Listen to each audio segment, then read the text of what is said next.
আজকে আমি তৈরি করে দেখাবো আমার ডেলিভারি করা রিসেন্টলি 4 পাউন্ডের স্কোয়ার শেপ কেকের ডেকোরেশন।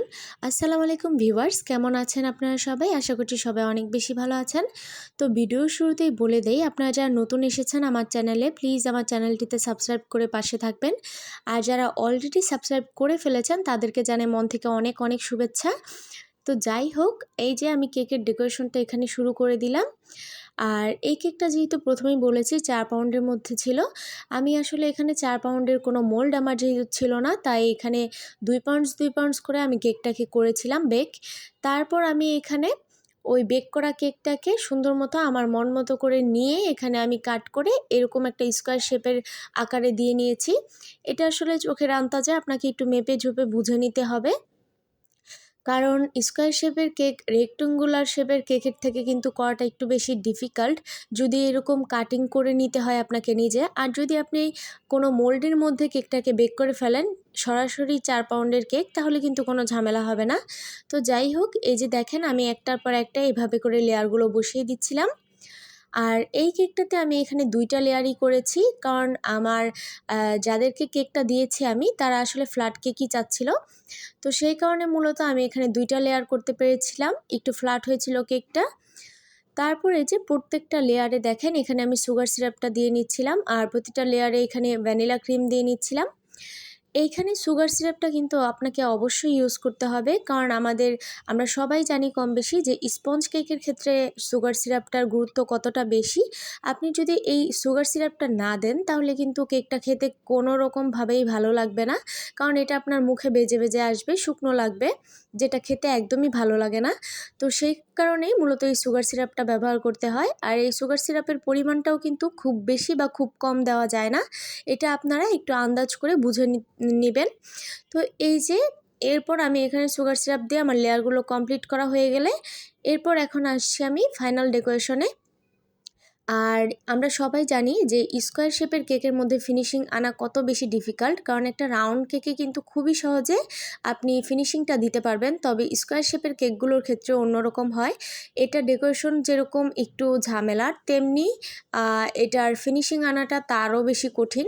তো এই যে আমি এখানে সুন্দর মতো ফিনিশিংটা দিয়ে নেওয়ার চেষ্টা করছিলাম। আর এটা কিন্তু আমার অনেক সময় লেগেছে, যেহেতু আমি ভিডিওটা ফাস্ট ফরওয়ার্ড করে দিয়েছি, তাই আপনাদের কাছে মনে হতে পারে খুব তাড়াতাড়ি তো হয়ে গেল, আসলে না, এটার পিছনে অনেক খাটাখাটনি করা লেগেছে আর কি। তো এই যে আমি যতটুকু সম্ভব এখানে ফিনিশিংটা দিয়ে নিয়েছি। আর আপনারাও যারা নতুন নতুন কেক বানান বা কেকের কাজ করেন তারা চেষ্টা করবেন ফিনিশিংটা ভালো আনার, কারণ ফিনিশিংটা ভালো না হলে একটা কেক দেখতে কখনোই সুন্দর লাগে না, আউটকামটা ততটা ভালো আসে না। তো আমি নিজেও অত বেশি একটা পারি না, যতটুকু সম্ভব আমার দ্বারা আমি চেষ্টা করি সবসময় ফিনিশিংটা ভালো দেওয়ার।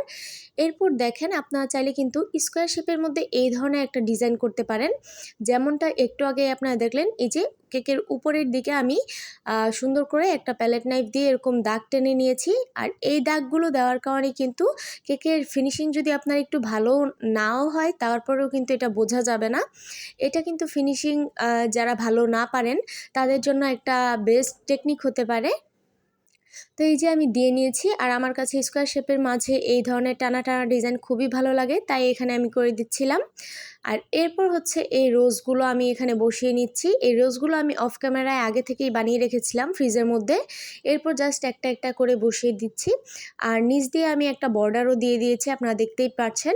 এই বর্ডারটা আমি যখন দিয়েছি আমি ভিডিও আসলে অন করেছি ঠিকই, কিন্তু পরবর্তীতে দেখলাম আমার ফোনে আসলে এই ভিডিওতে কিছুই আসছিল না, তাই আমি কাট করে দিয়েছি।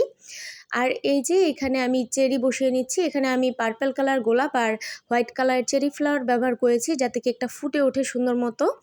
তো এই যে আমি কিছু চেরি এভাবে নজলের সাহায্যে বসাচ্ছিলাম, আবার কিছু চেরি আমি ডাইরেক্ট কেকের উপরে করছিলাম। তো এই যে এখানে চেরিগুলো বসানোর পর আমার এক পাশ কিন্তু কমপ্লিট, এখন আমি অপর পাশ করব। আর আপনারা যদি এই গোলাপ বা চেরি ফুলের টিউটোরিয়াল দেখতে চান তাহলে কিন্তু অবশ্যই কমেন্ট করে জানাতে পারেন, আমি অবশ্যই আপনাদের সাথে শেয়ার করার চেষ্টা করব। তো এই যে আমি একটার পর একটা ফ্লাওয়ারগুলো এখানে বসিয়ে দিচ্ছিলাম। আর আপনাদের কাছে আমার একটা ছোট্ট অনুরোধ থাকবে, প্লিজ আপনারা যারা যারা আমার ভিডিওটি দেখবেন বা দেখছেন তারা প্লিজ আমার চ্যানেলটিকে সাবস্ক্রাইব করে পাশে থাকবেন। যেহেতু আমার চ্যানেলটা একদমই নতুন, তাই আপনাদের সাপোর্ট আমার অনেক বেশি প্রয়োজন। তো যাই হোক, আশা করি আপনারা আমাকে সাপোর্ট করবেন। এই যে এখন আমি যেটা মেইন পার্ট সেটার ডেকোরেশনটা কমপ্লিট করছি এখানে। সেটা হচ্ছে এই যে লিফগুলো দেওয়া। যেহেতু এখানে গোলাপ আছে, চেরি আছে, এখানে যদি লিফ না দেই তাহলে তো একদমই ভালো লাগবে না কেকটা দেখতে। তাই এখানে আমি একটা ছোট্ট লিফ নজলের সাহায্যে এখানে এরকম একটা গাঢ় কালারের পাতা দিয়ে নিচ্ছিলাম। তো এই পাতাগুলো দেওয়ার পর না আসলে সত্যি কথা বলতে আমার কাছে কেকটা অনেক বেশি সুন্দর লাগছিল, মানে একদম ফুটে উঠেছে ফুলগুলো। তো এরপর যেটা মেইন পার্ট, আমার কাছে মনে হয় সুগার বল না দিলে আমার কোনো কেকের ডেকোরেশনই মনে হয় কমপ্লিট হয় না। তো এই যে সবার লাস্টে এখানে আমি ছোট বড় সব সাইজের সুগার বলগুলো এখানে ইউজ করেছিলাম। তো এখানে সুগার বলগুলো দেওয়ার কারণে হয় কি, কেকের যে ফাঁকা অংশটা থাকে সেটাও মোটামুটি কভার করা যায়। তাই আমি মূলত একটু বেশি করেই দিচ্ছিলাম। আর এটা যেহেতু খুবই বড় একটা কেক ছিল, 4 পাউন্ডের মধ্যে ফ্ল্যাট কেক, তাই আর কি আমি এইভাবে বেশি করে দিচ্ছিলাম। আর যে গোলাপগুলো অনেক বেশি করেছি, তার কারণ হচ্ছে যেখানে পাঠাচ্ছি সেখানে বাচ্চা প্রচুর। তো বাচ্চা মানুষ দেখা যায় একজন ফুল খাবে আরেকজন খাবে না, এটা তো ভালো লাগে না, তাই আমি একটু বেশি করেই করেছি। আর এই যে এখানে লাস্টলি আমি 2টা বাটারফ্লাই দিব, কিন্তু আমি আরেকটা বাটারফ্লাই ভাবছিলাম দিব কিনা, কিন্তু পরবর্তীতে দেখি যে না, ভালো লাগছে না হয়তো একটা। তারপর আমি চেঞ্জ করে জাস্ট একটা বাটারফ্লাই রাখি এখানে।